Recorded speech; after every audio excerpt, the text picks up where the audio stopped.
the world is ensouled, that the world is vastly more holy, more incandescent, more sacred than we realize.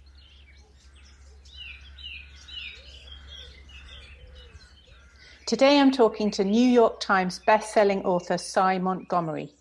Sy is a multi-award-winning nature writer and author of 28 books, including The Soul of an Octopus, a surprising exploration into the wonder of consciousness. It is a deeply touching and enlightening personal story.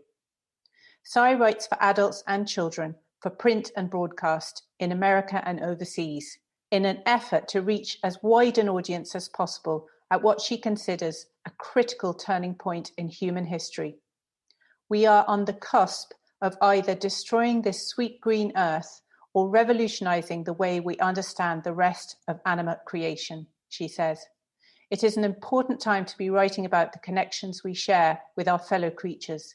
It's a great time to be alive. Welcome, Sy Montgomery. Hi, Sy. You're very welcome to the Nature Magic podcast. So thrilled to be on.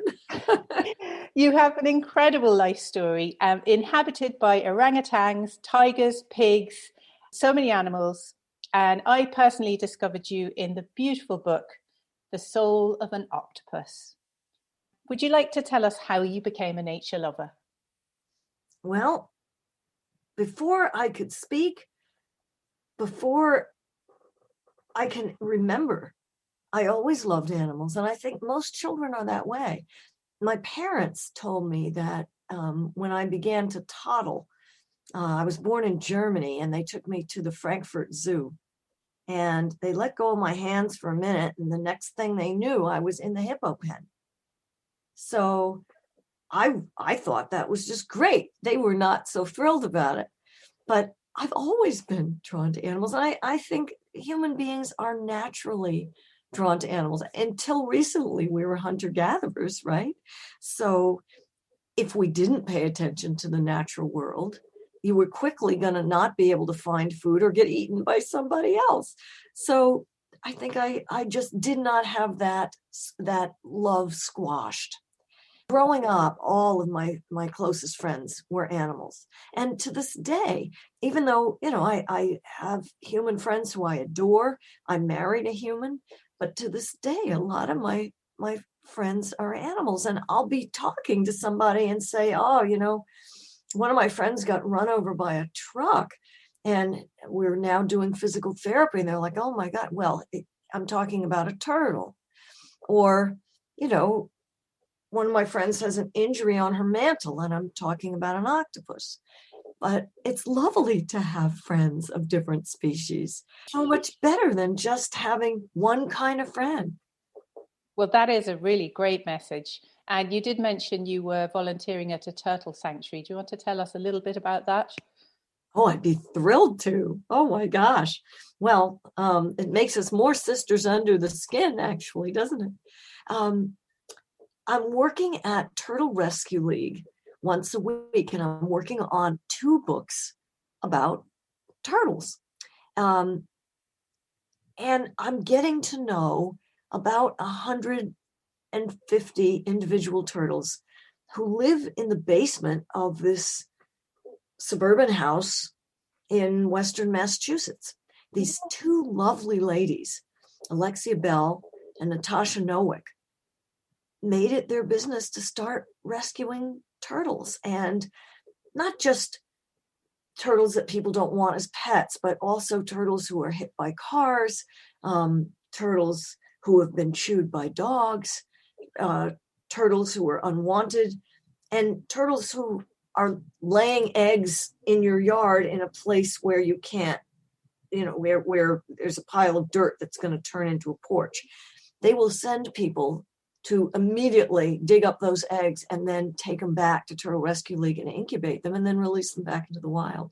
And what they're doing is so amazing. They're literally putting back together the broken world. I mean, when you look at some of the injuries that these turtles have, their shells are smashed, one foot is gone, they've got one eye hanging out. They can heal these turtles. Sometimes it takes years. But then you can put that turtle back in the wild and she'll lay eggs for another 50 years.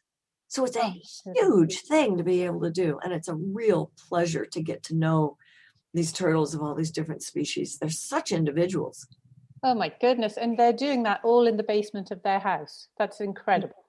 Yep, they are wonderful, wonderful people. And they understand, most people like turtles, but many people think that there's not a whole lot going on with a turtle. They may not be able to recognize how individual their personalities are. They think that turtles are silent and that they just never do anything, that they're just kind of animated pet rocks. But actually, turtles are surprising in so many ways. Many of them vocalize, and some of them even vocalize before they're out of the egg. Oh. And they can be quite fast too. And their individual personalities are striking. There's one whose name is Nibbles. She's a snapping turtle, and you put a banana in her tank and she murders this banana. I mean, that banana it looks like a volcano ate the banana. Then there's my friend Fire Chief, who's a 38-pound snapping turtle. And when I feed him, I can feed him by hand, even something as small as a monkey biscuit.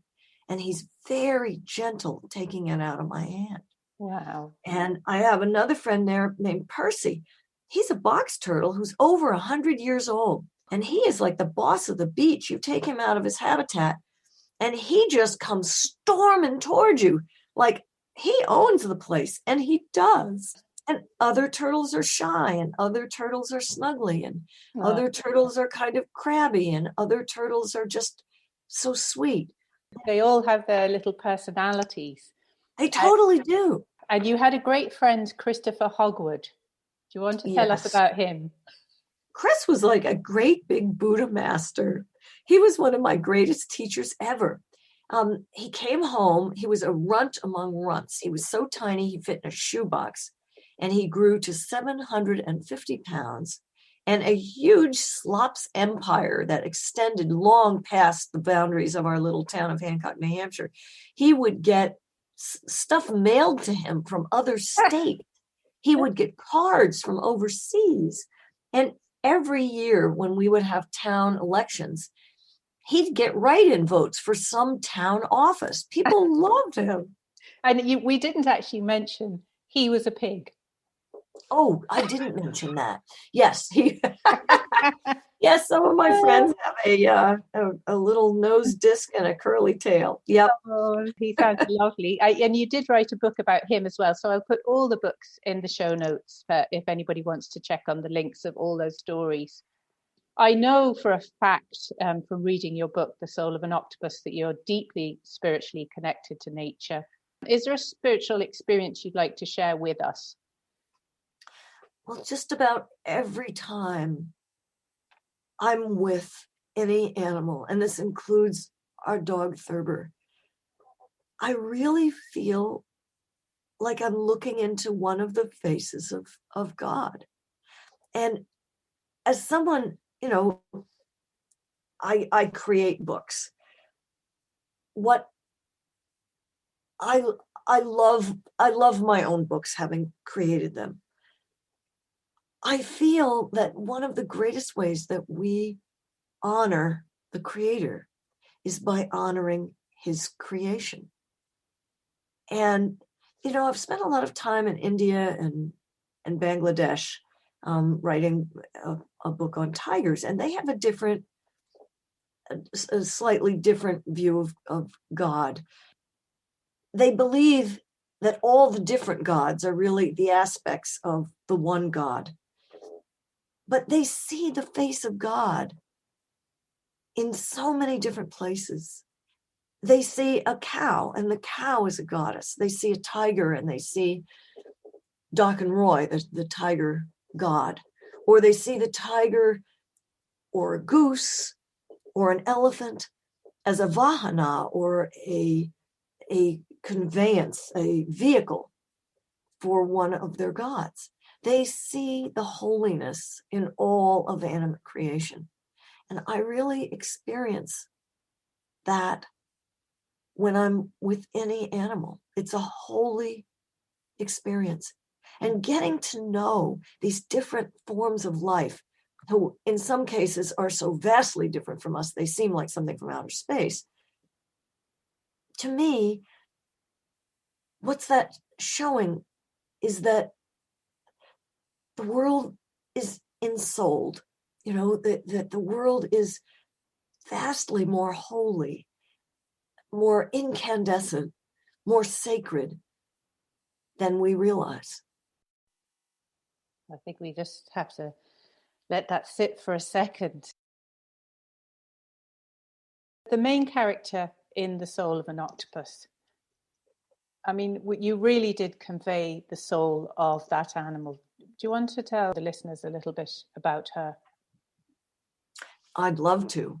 Well, first, I'd like to introduce the first octopus I ever met and tell you what that's like, because very few of us actually have the opportunity to really get to know an octopus because, they live in the ocean and we live in land. But the first time I met an octopus, her name was Athena.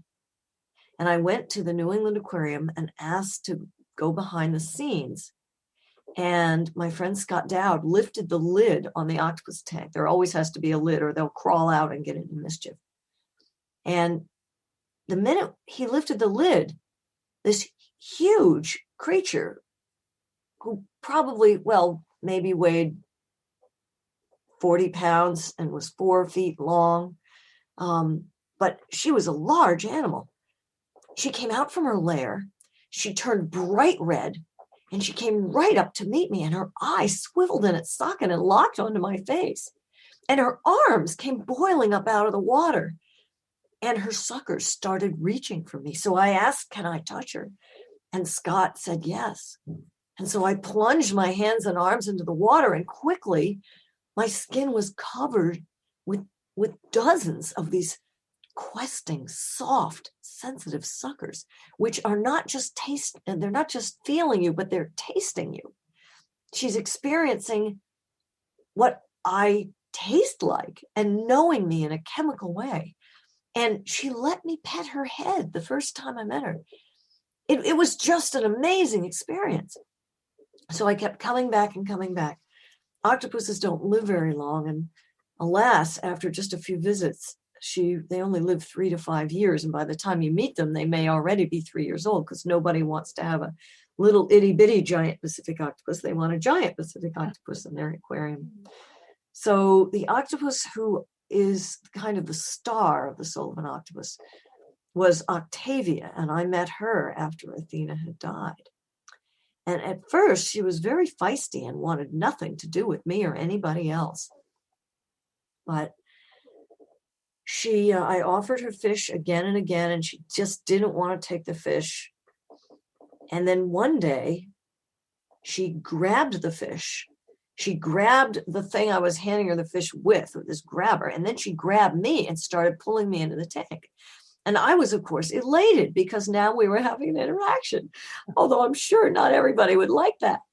Well, after that, we were friends. And every time I would visit her, it was clear she was eager to see me, because she would come out of her lair, turn bright red with excitement, and come up to meet me and come up to play with me. It was just an amazing friendship. And I got to know her until almost the very day she died. She laid eggs at one point. It's one of the last things octopuses do. And I got to watch her tend her eggs, which were, alas, unfertile, because there was no Mr. Octopus there. I'd love to share some of the last moments I had with her, which to me showed me the depth of the relationship that we had. And having a friendship with an octopus is sort of a miracle when you think of it, because here is this creature who can change color and shape and has no bones and pours its body through a tiny space. And here you are, this jointed, bony air creature.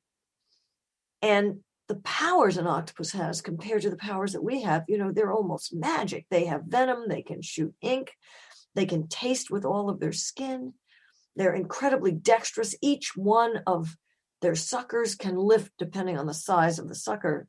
A big male octopus's 3.5-inch diameter sucker can lift 30 pounds, and each of their arms has 200 suckers. So the strength of this animal, if you realize someone like that can be your friend, it's just a transformative experience. And after I had known Octavia for over a year, she laid eggs. And when you lay eggs, if you're an octopus, you just never leave your eggs. The wild females do not hunt. They stay in their lair. They do nothing but care for their eggs, fluff their eggs, protect their eggs from predators.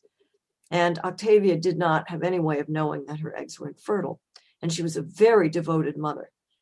Well, she spent 10 months caring for these eggs. Normally, it would be 6 months in the wild, but they weren't fertile. They didn't hatch. Until finally, she just got so old that just like a person, she began to fall apart, just having systems failure. And I saw one day when I came in that she had a big infection on her eye. So the keeper, Bill, my friend Bill Murphy, decided to move her so that she wouldn't be on display, so that she could be in a quieter place and a dark place, like she would have been in her lair had she lived in the wild. Well, it's not that easy to move an octopus, even when she's sick and dying, because they're tremendously strong.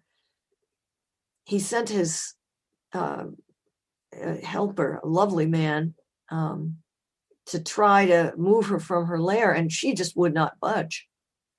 But the minute Bill put his hand in the water and let her touch and taste him, Octavia recognized him and let go of her rock and let him pick her up and put her in a bucket and move her behind the scenes. Well, I came to see her as soon as I could. And I wondered, for 10 months, she'd been stuck in that lair and we hadn't had any interaction because she didn't want it. 10 months is a huge portion of an octopus's life. If they only live 3 to 5 years, that's the equivalent of decades of a person's life. So she hadn't seen me for decades. And when I opened the top of that tank, she floated right up. She looked into my face. I offered her a fish and she just dropped it. She wasn't interested, but she wanted to see me. And she went to considerable effort to float up from the bottom of the tank, to interact with me and to kiss me with her suckers and let me stroke her, even though she was tired and she was sick and she was dying. And Wow. I don't know what love feels like to an octopus, but I know she cared enough to be with me, to go to considerable effort. And I do know what she and the other octopuses that I got to know meant to me. They showed me a whole other way of being. And they showed me a whole other way of loving. They showed me a way to expand my compassion in a manner that I hadn't thought possible before. Wow. That was really powerful. And obviously you're blessed to have such a special experience with an octopus that not many people will have, but you've written it so beautifully in the book, and it really takes the whole book to grasp what the soul of an octopus is. So I'd love everybody to read it. And just going on to the importance of having animals as friends. And we're doing a little series within the Nature Magic podcast on nature educators. And your latest book is How to Be a Good Creature. Can you tell us a little bit about that book? It's a memoir told in animals who were my teachers. I'd written a memoir for adults called How to Be a Good Creature. And in it, I picked 13 individual animals who had taught me important life lessons. Well, in this book, it's a picture book for young children with gorgeous, tender illustrations by Rebecca Green, who is a wonderful person. Oh gosh, you would get along so well with her. Children too, even little children, have a lot of life lessons to learn. We often don't appreciate all the stuff that little people have to learn because they're new to the world. And the animals who had helped me and who I shared with adults in how to be a good creature, my editor thought that book could be adapted to talk to the issues that little kids face. And it turned out, this is the amazing thing, I had no idea when I wrote this that it would come out during this time of COVID. And the first sentence in the book is, school isn't the only place to find a good teacher. And now so many children can't even be in school. But the good news is that teachers are all around us. And yeah, sometimes they have 2 legs, but sometimes they have 4 or 6 or 8 arms or no limbs at all. And so I talk about the animals who've taught me to find my passion. My first dog, Molly, who was a Scottish Terrier. I didn't just want to have a dog when I was a kid. I wanted to be a dog. And the closest I could come to being a dog was to apprentice myself as a very small child to this wonderful Scottie and watch her and learn from her. And I realized what I want to do for the rest of my life is to learn all the secrets of the animals.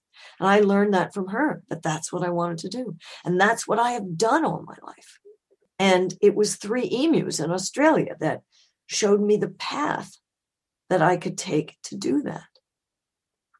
And lots of other animals have taught me lessons that children can learn from. I mean, I went cage diving with great white sharks, and I've met lions and tigers and hyenas and animals who people are afraid of. And from them, I learned you don't have to be afraid. Don't be afraid. Don't listen to what people say, particularly if they're talking trash. Hyenas taught me that very much. Even the Lion King has hyenas portrayed as these thieving, nasty scavengers. Well, I went to meet some hyenas in Kenya, and I went to a den where the babies were playing on the den, and oh my gosh, there is the most adorable little fluffy sprites, and they're not even scavengers. Not like being a scavenger is a bad thing, but it turns out that unlike what the Lion King teaches us, hyenas don't steal food from lions as much as lions steal food from hyenas. So telling kids, you can't just believe what everyone says. Go see for yourself. Yeah, I do remember, it was stuck in my mind for my whole life, watching a bit of video about a hyena, and it was chewing a Coke bottle. They have I know that's terrible because it's glass, but it wanted to get the sweetness of the Coca-Cola. But their jaws are so strong. Oh, yeah. They can chew and eat bones. They can digest bones. Yeah, their jaws are immensely strong. I actually had the pleasure of having a hyena's head in my lap in the back of a truck going over a very bumpy track. And I was very aware of how strong those jaws are. Wow. The hyena had been tranquilized, but he seemed to be waking up and opening his mouth. Oh, goodness. I have to go back to ask you, how did the 3 emus show you your path? Oh, wow. Well, I'd always loved animals, and I'd always loved writing. And once I learned to read, I realized how powerful writing could be in showing people how wonderful animals were. So I had become I went to college and I became a journalist. I was working for a newspaper, and I was covering science and medicine and environment. And I had an opportunity to join. I had a chance to go to Australia. My father bought me a ticket. I'd always wanted to go to Australia because of all the marsupials there. And those animals are so different from the animals that we know everywhere else. But I didn't just want a vacation. I wanted to actually see if I could volunteer somewhere. So I joined this organization called Earthwatch. And Earthwatch pairs paying laymen with scientific projects around the world. So I went to this, actually, it was a wombat preserve in South Australia, and loved it so much working there, studying these wombats, that, to make a long story short, when the principal investigator said, hey, I can't hire you, I can't buy you a ticket back here, but if you ever wanted to come back and study something at my campsite, I'd give you food. I went and quit my job and moved to a tent in the outback. And I followed these 3 emus who I met around all day to see what they did. No one had done this. So I realized in those 6 months that I lived in a tent in the outback. Everyone told me I was crazy to do it. I quit a job that was making good money. I had health insurance, all that stuff. But I realized this is exactly what I want to do. I am dedicating my life to following the lives of animals and telling their stories. So the emus showed me the way. Oh, that's lovely. That really is. What's the most surprising thing that the emus did while you were following them? They showed me their sense of humor. I couldn't believe it. It was a riot. There was a ranger, and he had a dog who was staked out on a long chain. And dogs will chase emus. Emus, for those who don't know, are they're rat-type birds like ostriches. They stand as tall as a man, but they can run 40 miles an hour, and they can't fly, but they have very strong legs. So they understood that Dean Newell, the ranger, that his dog was on a chain. So they crept up in front of the dog, jumped up, flung their necks around, took their little stubby wings and wiggled them, kicked to the air with their feet. The dog is going crazy. He was just rushing to the end of his chain and being, bouncing back and barking and going nuts. And they're just doing this to harass him. They think it's hilarious. And then when they're done, they just walk away, sit down, and just preen. It was hilarious. And that showed me that they did that just for fun. Oh, that is so funny. You've got lots of books that you've written yourself. Do you have a book or two that you'd like to recommend to the listeners? For adults, The Soul of an Octopus, it's an exploration of consciousness as well. I mean, the octopuses that I met really helped me consider, some of the hard questions of philosophy, although it's not a book of philosophy, and I'm not a philosopher, nor am I a scientist, but I would love for people to meet the octopus characters in that book. And The Good Pig, I would love for your listeners to meet Christopher Hogwood, because he was just such a great guy. He was such a sweetheart, and he had a terrific sense of humor too. Yeah, and you were telling me earlier that he was very tender to a sick child that visited him at some stage. Yes, her name was Kelly, and she had brain cancer. She died of it, in fact. And it was so moving that her parents would bring this frail little girl and leave her in the care of a 750-pound black and white pig with giant sharp tusks, and know that he would be absolutely tender with her. And when they were together, they entered into this timeless moment in which there was no room for pain or fear or cancer. All there was a friendship between this lovely little girl and this wonderful, friendly, sweet, sensitive, funny pig. What would you like people to do to support nature and wildlife? Well, there's so many ways we can help. That's the good thing. I mean, one, we can certainly help with our votes in the United States. I think many people spoke out for animals in the last election, which is why we have our current president. But in addition to this, we can choose to help animals with every meal we have. the less meat you eat. I've been a vegetarian for, gosh, 40 years now. Whenever we choose to eat something, something that isn't an animal, we're sparing an animal's life and we're helping keep our planet clean. We also have a chance when we go to the store, don't buy plastic stuff. It's killing sea animals and birds, and it's just a deadly poison. Don't use plastic whenever you can avoid it. There's so many other ways, but those are three things we can all do in our daily lives. Vote for animals, choose more plant meals, and avoid plastic. Absolutely. Those are three great suggestions. And if you did have that magic wand, what would you like to do for the planet? Well, I hope we are now starting to address climate change. That is the number one thing that I would change. I would just get rid of fossil fuels. Blam. I'd love to hear a little bit about some of the other animals that you've loved. Well, you know what? I'll tell you about Thurber. He's my border collie right now. He's 5 years old.